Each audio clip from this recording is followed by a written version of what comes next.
Okay, I want you to try and hold two completely opposite images in your head for a moment. Let's do it. All right, image one.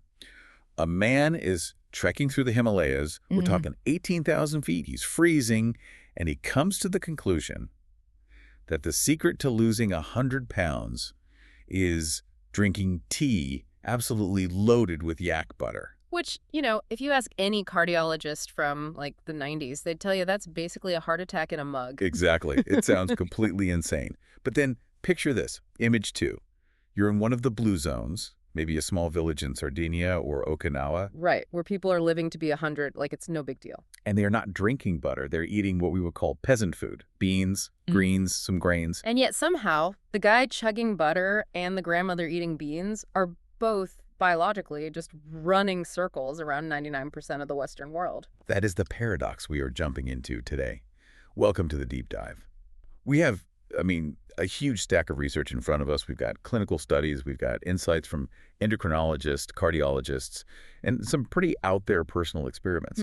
And we are trying to piece together a kind of blueprint for longevity. But I want to be really clear. This is not just another eat your veggies, go for a walk conversation. No.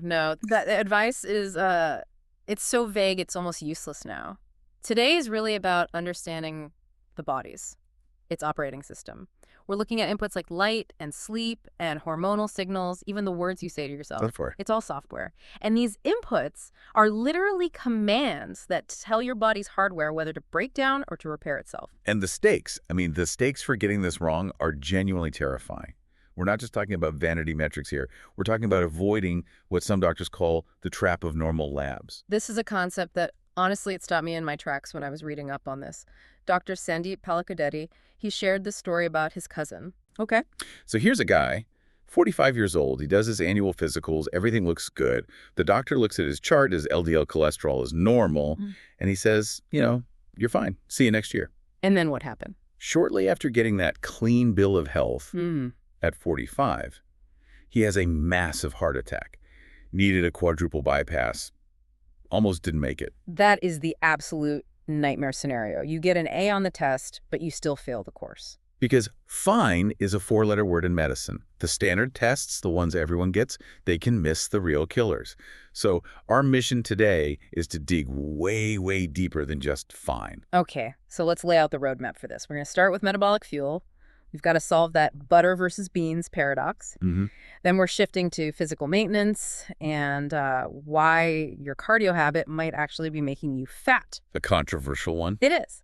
Then the hidden metrics, the tests your doctor isn't ordering but maybe should be. And finally, we'll get to the operating system itself. Light, sleep, and this idea of your identity house.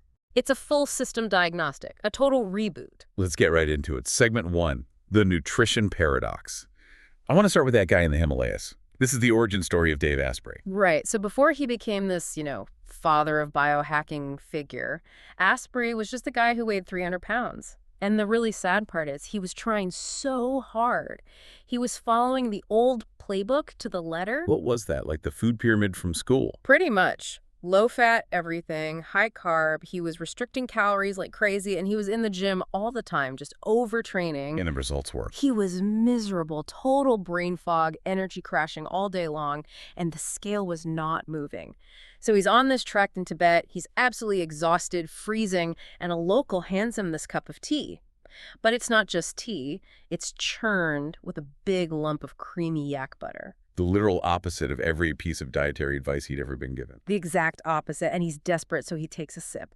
And he describes it like a switch just flipped in his brain instantly. He said the brain fog just, poof, gone. His cravings vanished. He felt clear for the first time in years. Okay, that sounds like magic. What is actually happening biologically in that moment? It can't just be the caffeine. It's the fuel source. What Asprey realized was that his brain was literally starving for high-quality fat. Our brains are made mostly of fat, and they run on fat incredibly efficiently. So when he switched his whole model to high fat, which eventually became the bulletproof coffee idea with grass-fed butter and MCT oil, he finally stabilized his energy. And MCT stands for medium-chain triglycerides. Correct.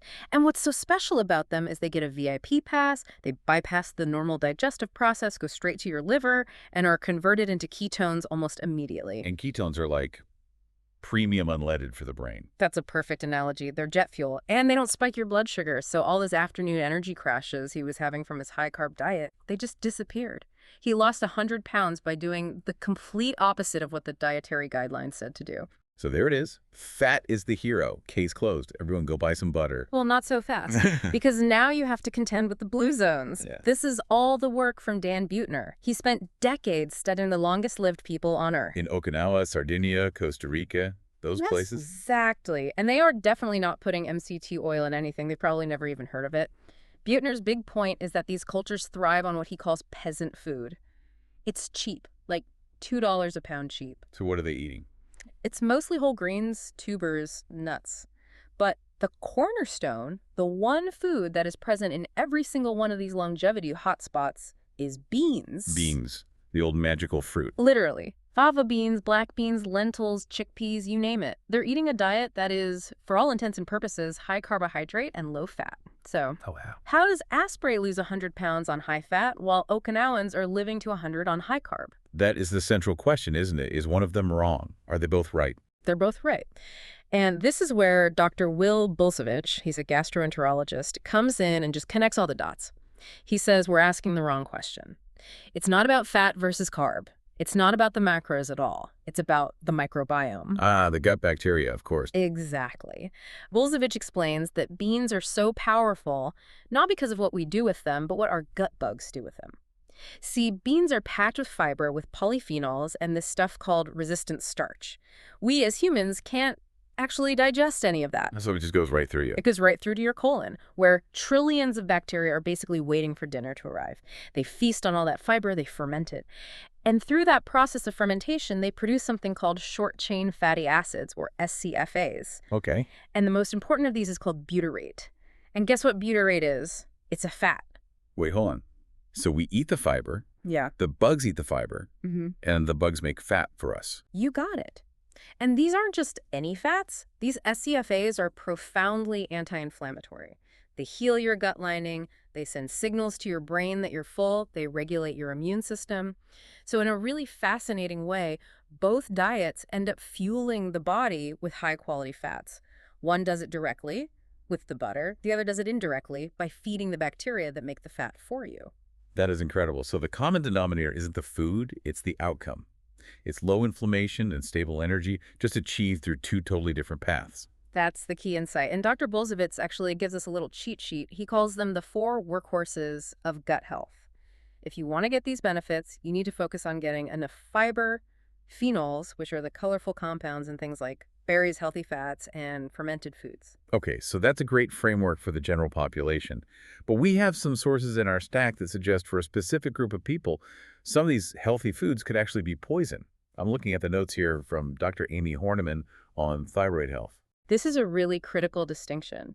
If you have an autoimmune condition, particularly Hashimoto's or hypothyroidism, the game completely changes. For these patients, Dr. Horniman often recommends what she calls a paleo diet. It's kind of a mix between paleo and keto. And for her, the #1 public enemy is gluten. I know everyone talks about gluten, but she has a very specific and kind of scary mechanical explanation for why it's so bad. Yeah, it's a concept called molecular mimicry, and it is pretty terrifying when you understand it. The protein in gluten is called gliadin, and it turns out the molecular structure of gliadin looks almost identical to your own thyroid tissue. Oh no, I see where this is going. Right. So when you eat a piece of bread, your immune system correctly identifies gliadin as a foreign invader and creates antibodies to attack it. But because your thyroid tissue looks so similar, those antibodies get confused, they start attacking your thyroid gland too. So by eating bread, you are literally training your immune system to destroy a part of your own body. That's exactly what's happening. And here is the real kicker from Dr. Horniman. She says you can't be mostly gluten-free. It doesn't work. The data she's seen suggests that a single exposure to gluten, Like one crouton on a salad. one crouton, one bite of pizza, it can cause that antibody level to spike and stay elevated for up to 6 months. 6 months from one mistake. For someone with Hashimoto's, yes, that's the potential impact. So for that specific population, the idea of moderation is a complete myth. You have to be 100% strict. Wow. That's a huge commitment. Okay, so moving from what we eat to when we eat it, there's this concept in our notes about protein bookending. Yeah, this comes from both Dr. Horniman and Betty Murray. It's a really simple solution to a very common problem: Which is? hitting your protein target. We know, especially as we get older, we need a lot of protein to maintain muscle mass. The target is around 120 grams a day, maybe even more. But trying to eat chicken breast and protein shakes all day long is it's exhausting. It really is. You just feel like you're constantly chewing or prepping food. So the bookend strategy is simple. You have a big dose of protein. We're talking 40 to 50 grams first thing in the morning. And then you have another big 40 to 50 gram dose as your last meal of the day. I think Dr. Horniman mentioned she does a 32-gram protein shake when she wakes up, and then something called protein pudding at night. Right. So if you get, say, 90 grams of protein from just those two meals, the bookends of your day, then hitting your total goal is suddenly easy. You don't have to stress about lunch or snacks. You've anchored your day with the amino acids you need for repair and muscle synthesis. I love that. It's about simplifying the variables. Yeah. Okay, so we're fueled up. We've got our strategy, whether it's butter or beans, and we're avoiding gluten if we need to. Now it's time to move. Segment 2, training for structure. And I think the first thing we need to do here is debunk a huge myth. Let's talk about the cardio trap. Oh, this is a big one. It's especially relevant for women over 40, but really it applies to almost everyone trying to lose fat. JJ Virgin tells this great story about a client she had named Vicky. Vicky was doing everything right, according to the old rules. She was spending hours on the treadmill doing tons of cardio, and she was eating like 1,000 calories a day. Which just sounds absolutely miserable. Beyond miserable, and she wasn't losing a single pound. She was completely stalled. And JJ Virgin explains that this kind of chronic cardio can actually backfire for fat loss for two main reasons. First, the obvious one, it makes you ravenous. Right. I ran 5 miles, I earned this giant muffin effect. Precisely. You almost always eat back the calories you burned and then some. Yeah. But the second reason is much sneakier. It's that cardio downregulates your NEAT. Your NEAT. What's that? It stands for non-exercise activity thermogenesis. It's a fancy term for all the little movements you do throughout the day that aren't formal exercise. Fidgeting, walking to the mailbox, taking the stairs, standing while you work. When you absolutely crush yourself with a long cardio session, your body's innate intelligence kicks in and tries to conserve energy for the rest of the day. So you subconsciously move less, you take the elevator, you sit on the couch instead of doing chores. So your total daily calorie burn can actually go down. So you work out for an hour, but then you basically become a statue for the next 15 hours. And worse, you can lose precious muscle. As we age, we naturally lose our type 2 muscle fibers. Those are our fast twitch, power, and strength fibers. Long duration endurance training can actually accelerate that loss or convert those fibers to slow twitch endurance fibers. So after 40, the goal has to be building muscle, not just burning calories. Okay, so if long runs are out, what's in? What should we be doing instead? Lifting heavy things. And we have a really fascinating and frankly efficient protocol here from a 6-time Mr. Olympia, Dorian Yates, and it's backed up by Dr. Andrew Huberman. It's called HIT, high intensity training. Now, when I hear high intensity, my mind immediately goes to like a CrossFit class doing burpees until you throw up. It's a different kind of intensity. This is high intensity, low volume. Dorian Yates, at his peak, was only training for about 45 minutes 2 or 3 times a week. That's it. The best bodybuilder in the world was working out less than 3 hours a week. That seems impossible. Yes, but those sessions were legendarily brutal.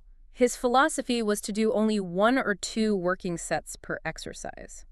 But that one set had to be taken to absolute, total muscular failure. What does that mean exactly? It means the point where you physically cannot move the weight another inch, even if someone had a gun to your head. That's the signal the body needs to grow stronger. But why so little volume? Most bodybuilding programs have you in the gym 5 or 6 days a week doing tons of sets. Yates was a scientist in his own way. He kept detailed logs of every single workout from 1983 to 1997. And he found, through experimenting on himself, that when he tried to train 4 days a week, his progress completely flatlined. He stopped getting stronger. And when he cut back? When he cut back to 3 days, he started growing again. Yeah. Because he finally understood that growth doesn't happen in the gym. The gym is just the stimulus. The growth happens when you're resting. Exactly. The pump you feel during a workout is just temporary blood flow and inflammation. The actual repair, the building of new muscle tissue, that happens when you're sleeping and recovering. If you never give your body a chance to recover, you're just breaking yourself down over and over. So the signal needs to be intense but brief. And then you need to get out of the way and let the body do its job. That's the whole philosophy. Huberman backs this up. The stress signal has to be powerful, but the recovery has to be prioritized. Speaking of structure, we can't just talk about muscle. We have to talk about bone. And Dr. Doug Lucas has a serious reality check for people who think walking is enough. Yeah, this is a tough pill for a lot of people to swallow. We're constantly told, go for a walk, it's great for your bone health. And Dr. Lucas says, yes, walking is great. It's great for preventing further bone loss. It helps you keep what you have. But it will not build new bone mass. To build new bone, you need a much stronger signal. You need a lot of force. He talks about something called osteogenic loading, and the research shows that to trigger the bone-building cells, the osteoblasts, you need to load your bones with a force of roughly 4 times your body weight. 4 times my body weight. I mean, I can't squat at 4 times my body weight. I would be crushed. Right. Most people can't do that with traditional weights. That's why there are now specialized machines that allow you to safely absorb those kinds of forces. But the key takeaway is a gentle walk or even wearing a weighted vest isn't enough to reverse osteoporosis. You need a significant heavy load. Okay, before we leave the physical stuff, I have to bring up this little curiosity in our notes. The Wolverine protocol. Oh, yeah, this is a fun anecdote from the actor Josh Duhamel. Right. And this is for anyone listening who's constantly sidelined by nagging joint pain. Duhamel started using TRT, which is testosterone replacement therapy, and specific peptides, in his case, one called BPC 157. And he said it was like having Wolverine's healing factor from the X-Men. It helped him heal that fast. He said it cured nagging injuries that had bothered him for years, and it allowed him to stay super active and keep up with his kids as an older dad. It's just a little reminder that there are, advanced pharmacological tools out there for recovery, not just for building muscle. Okay, so we're lifting heavy, we're resting hard, we're eating correctly. But how do we know if any of it is actually working on the inside? Which brings us to segment 3, the hidden metrics. And we have to circle back to the story of Dr. Palakodeti's cousin. Right. The man who had a heart attack at 45 despite having normal cholesterol. The hidden metric, the culprit in his case, turned out to be something called lipoprotein, or L, little f for short. And what on earth is that? It's a specific type of LDL cholesterol particle that you inherit genetically. It's not really affected by diet or exercise. And the problem is it's incredibly sticky and highly inflammatory. About 1 in 5 people have high levels of it, purely because of their genes. And the standard blood test you get at your annual physical doesn't check for it. Almost never. It's not part of the standard lipid panel, so you can be walking around with perfectly normal total cholesterol, but you have this genetic time bomb in your bloodstream, and you would have no idea.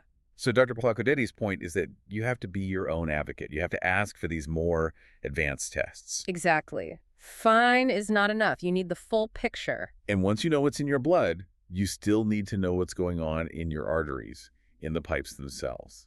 Dr. Sanjay Bhojraj talks about what he calls the plaque lie. This is a complete paradigm shift in how we should think about heart disease. For decades, we've been taught that calcified plaque, the hard, dense stuff you see on older scans, is the big enemy. Right. The clogged pipe. But Dr. Bhojraj, who uses these advanced AI-powered CT scans called Clearly, he explains that calcified plaque is actually the stable stuff. It's like a healed scar in your artery. It's not ideal, but it's not going anywhere. So what's the real widowmaker then? Soft plaque. This is the stuff that's inflamed, it's mushy, it's unstable. That is the plaque that ruptures, causes a clot to form, and blocks the artery, leading to a heart attack. And the old school stress tests can miss this completely. He tells a story about a patient of his named Fred. Yeah, Fred was the classic case. He was over 100 pounds, overweight, he was getting short of breath. Every doctor who saw him assumed he was headed for a bypass surgery. But they did the Clearly scan first, and it showed that most of his plaque was actually the stable, calcified kind. He only had about a 14% lesion of the dangerous soft stuff. It was actually a mild case. That must have been an incredible relief for Fred. It changed everything for him. It completely shifted his mindset. He went from thinking, oh, it's too late for me, I'm too far gone, why even bother, to realizing, wait a minute, I can actually fix this. The data gave him the motivation he needed. He avoided surgery and completely turned his life around. We see that same kind of data gap when it comes to women's health, specifically around hormones. This comes from our sources Karen Martell and Joanna Strober. Yes, the progesterone gap. This is a huge, huge misconception. Most women, and honestly most doctors, think you don't need to even think about hormones until you're in menopause, which is defined as your period stopping for a full year. But that's not when the problems start. Not even close. Strober points out that what she calls phase 1 of hormonal decline often starts between the ages of 35 and 40. Years before menopause actually hits. Decades sometimes. And the very first hormone to drop is usually progesterone. And when progesterone goes down, what do? You get insomnia, anxiety, irritability, brain fog.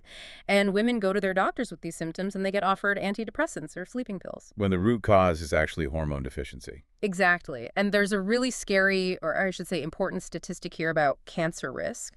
A lot of women are afraid of hormone replacement because they've heard it causes cancer. But the research that Martel cites actually shows the opposite for progesterone. It found that women with higher progesterone levels 5 years before a breast cancer diagnosis actually had a lower risk of developing the disease. So replacing the hormone that your body is no longer making could actually be protective. That's what the data suggests, and yet the statistics are just staggering. Something like 90% of women over 40 could probably benefit from some form of hormone therapy, but less than 5% actually get it. It's a massive systemic failure. Okay, let's zoom out a bit. We've talked about the hardware, the fuel, the muscles, the bones, the pipes. Now let's talk about the software, the inputs from our environment. This is segment 4, the operating system. And the first and maybe most overlooked input is light. We absolutely have to start thinking about light as a nutrient. This is the work of Dr. Catherine Clinton and Dr. Leland Stillman, and it's so important. Most of us just think of light as, the thing that lets us see where we're going. But it's so much more than that. It's a drug. When bright, natural morning light hits these special receptors in your eyes called melanopsin receptors, it triggers a powerful chemical cascade in your brain. What does it do? It tells your brain to release dopamine and serotonin, which makes you feel awake and motivated. And crucially, it triggers a healthy cortisol spike first thing in the morning. Wait, I thought cortisol was the stress hormone. We want it to spike. You absolutely want it to spike in the morning. That's your get up and go signal. It's what wakes you up. The problem is if you don't get that natural light signal, or even worse, if the first light your eyes see is from your phone. The classic doom scroll in a dark bedroom. The worst thing you can do. You're hitting your eyes with this concentrated blast of artificial blue light before the sun is up. That doesn't trigger a wake-up signal. It triggers a stress response. You're telling your body it's the middle of the day when it's still 6 a.m., and it completely messes up your metabolism and insulin sensitivity for the entire day. And Dr. Stillman makes the point that indoor light, even in a bright room, just doesn't cut it. It's so deceptive. Our pupils adjust, so we think a room is bright. But if you were to measure the intensity, the lux in an indoor room might be 500 lux. You step outside, even on a cloudy, overcast day, and it's 10,000 lux. It's orders of magnitude brighter. You cannot get the same biological signal through a window. You have to physically get your body outside. And what about the other end of the day?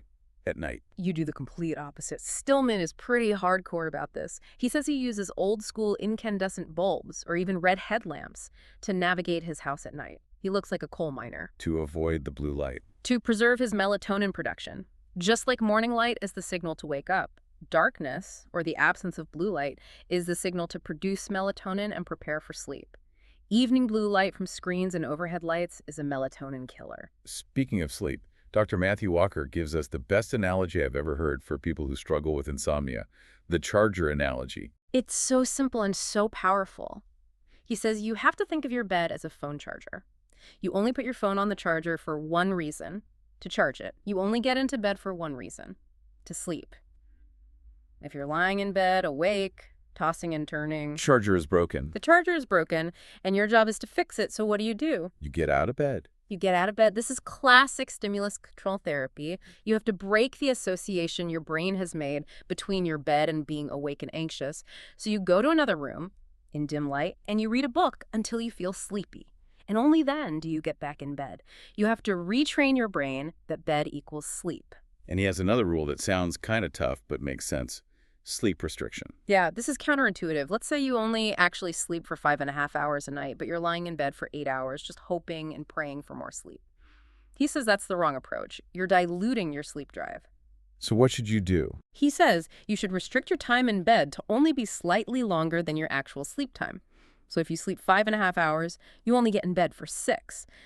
This builds up immense sleep pressure, so that when your head finally does hit the pillow, you're so tired you fall asleep almost instantly. Then, as your sleep gets more efficient, you can gradually expand your time in bed. Okay, now, I feel like I have to be the bad guy here because we have a source that is about to ruin a lot of people's evening ritual. Dr. Marisa Snyder's data on alcohol. Oh man, the data here is it's brutal. There's no way to sugarcoat it. We all love to believe that moderate drinking is fine, or maybe even healthy. Dr. Snyder, who used to be a professional mixologist, by the way. So she's not anti-alcohol by nature. Not at all. But she started tracking her own biometric data with a Whoop strap. Her sleep, her recovery, her heart rate variability. And what did she find? She found that even a couple of sips of wine, not a full glass, just a few sips, would absolutely tank her HRV and destroy her sleep scores for the night. A couple of sips. That seems incredibly sensitive. It is, especially for women. Women tend to have slower alcohol detoxification pathways and less body water than men. This means the alcohol is more concentrated in our system, and it hangs around for longer. It raises estrogen, which can increase breast cancer risk, and it absolutely fragments your sleep architecture. You might fall asleep faster, but it demolishes your deep sleep and REM sleep. So that glass of wine you think is relaxing you is actually just stealing your recovery and repair for the next day. It's like taking out a payday loan on your happiness. You get a little bit now, but you pay for it tomorrow with a very, very high interest rate. Oof. Okay, so we've covered the body, we've covered the environment, the routine. There's one last big piece of the puzzle, the mind itself. This is segment 5, the software. And you could argue this is the most powerful leverage point of all. Brad Stolberg introduces this beautiful concept he calls the identity house. I love this visualization. Can you walk us through it? Sure. He asks you to imagine that your sense of self, your identity, is a house. Now, if you are, say, a totally obsessive athlete, and athlete is the only room in your house, what happens if you suffer a career-ending injury? The entire house floods. Your whole identity is washed away. You have nowhere to go. Precisely. Stolberg's argument is that true resilience comes from diversification. You need to build a house with many rooms. You need a parent room, a writer room, a friend room, a guardian room. That way, if one room floods, you have other safe, dry places to go while you make repairs. It's a form of mental and emotional structural engineering. But does our mindset, does what we think, actually change our biology? Or is it just a nice way to, think happy thoughts? Oh, it absolutely changes biology. Stolberg cites the famous milkshake study by a researcher named Elia Crum at Stanford. This study is it's mind-blowing. What did they do? They brought people into a lab and gave them a milkshake. It was exactly 380 calories. Yeah, a standard milkshake. A standard milkshake. But here's the twist. Half the group was given the shake with a label that said, indulgent decadent shake, 620 calories. The other half got the exact same shake, but the label said, sensible, low-calorie shake, 140 calories. So the only thing that was different was the words on the bottle. The only variable was their belief about what they were drinking. And they measured their levels of ghrelin, which is the hunger hormone, before and after. The people who thought they were drinking the indulgent shake, their ghrelin levels plummeted. Their body registered that it had received a rich, satisfying meal. And the sensible group. Almost no change in their ghrelin. Their bodies physically responded as if they were still hungry, as if they hadn't eaten enough. Their mindset completely overrode the physical reality of the calories they consumed. So the story you tell yourself about your food is as important as the food itself. It dictates the biological response.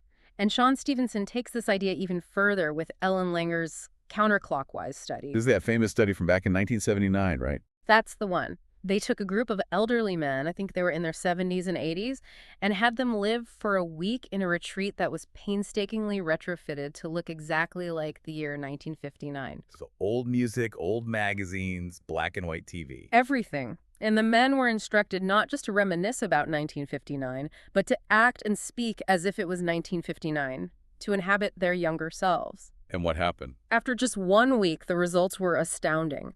On objective measures, their eyesight improved, their hearing got better, their grip strength increased, their joints were more flexible. Photos taken before and after showed that they looked visibly younger. They physically de-aged themselves by changing their environment and their mindset.